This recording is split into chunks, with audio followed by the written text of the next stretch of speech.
Hey, welcome to Kaspa Daily Pulse. Here's what the Kaspa community's been buzzing about today. First up, the big brain thread of the day. vProgs and the whole, is this a bridge? Is this an L2? Confusion.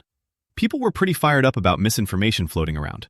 The core takeaway from the chat was basically, if the asset never leaves layer 1, what are you even bridging to? Folks kept repeating that vProgs are using layer 1 as the sequencer, and that assets stay enforced natively, with inline covenants doing the heavy lifting. The nuance people landed on, a canonical bridge only becomes a must if the model actually handles balances, and the vibe today was, that's not what this is. So yeah, lots of correcting, lots of please read what YS wrote, and a general push to keep the framing clean. Second highlight, wallet number 1, also known as Entity X, sparked another round of detective mode. One camp floated Fidelity, mostly because it's probably not one person, and Fidelity's been involved in crypto historically, so maybe? But the counterpoints came fast. Why would a big traditional shop be sending KAS out to random USDT exchanges? And why would it be touching places like Bitvavo and Gate?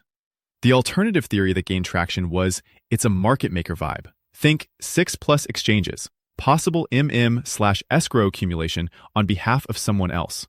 Also, people noted that the wallet holding KRC20 doesn't necessarily mean it bought them. The chat suggested it could have just been sent those tokens. Third, mood check on price action was mixed. Some were calling out volatility around 0.034 and 0.038.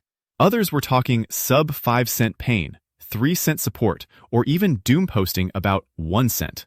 But there was also a tiny spark of relief. Someone pointed out, we're up 5% today, and another joked that dead cats bounce. Then immediately clapped back with, dead cats don't ship upgrades and grow hash rate. Last quick note. A couple folks were side-eyeing potential delays for IGRA again. Not confirmed, just chatter. And the community was, predictably, coping with jokes and hopium. That's it for today's Pulse. Let's see what tomorrow brings. Catch you then.